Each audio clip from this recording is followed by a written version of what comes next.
Pemirsa, edukasi dan pengobatan dini sangat penting dilakukan bagi masyarakat yang menderita gangguan gerak. Meskipun tidak mematikan seperti serangan jantung, akan tetapi masyarakat tidak boleh meremehkan gangguan gerak.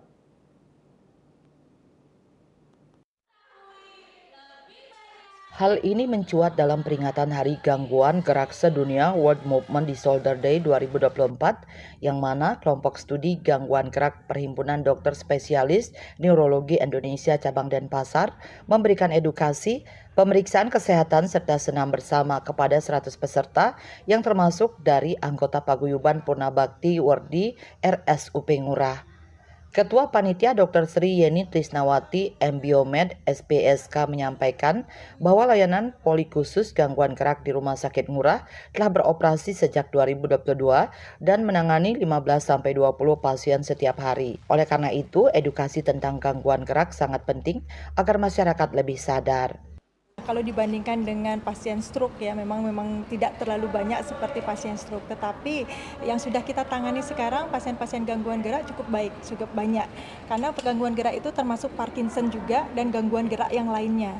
Jadi kita biasanya setiap harinya sekitar 15-20 pasien itu tiap harinya sudah kita tangani di poli khusus untuk gangguan gerak seperti itu. Jadi kasusnya dengan edukasi ini kami rasa pengetahuan masyarakat juga sudah mulai baik gitu ya, sehingga pasien lebih aware sekarang. Sementara itu, Ketua Pokdi Movement Disorder Profesor Dewoputu Gede Purwasa Matra menjelaskan, meskipun gangguan gerak tidak mematikan seperti serangan jantung, akan tetapi masyarakat tidak boleh meremehkan gangguan gerak. Gangguan gerak akan mengganggu kualitas hidup masyarakat. Nah, gangguan gerak itu penyakit geraknya tidak harmonis, tidak normal, ya. Dan pasiennya kondisi sadar, tahu dia gangguan gerak, cuma tidak bisa menghilangkan.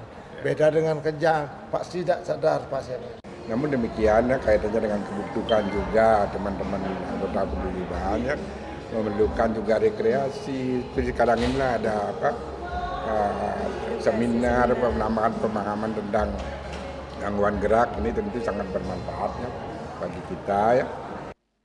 Direktur Utama RSUP Profesor Dr. IGNG Ngurah, Dr. Iwayan Sudana menyatakan rumah sakit telah memiliki fasilitas lengkap dan tenaga medis berkompeten untuk menangani gangguan gerak.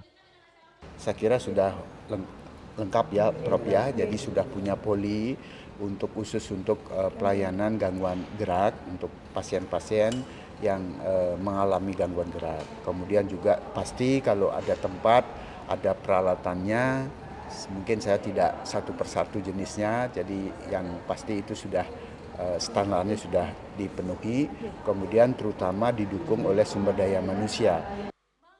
Andika, Bali TV.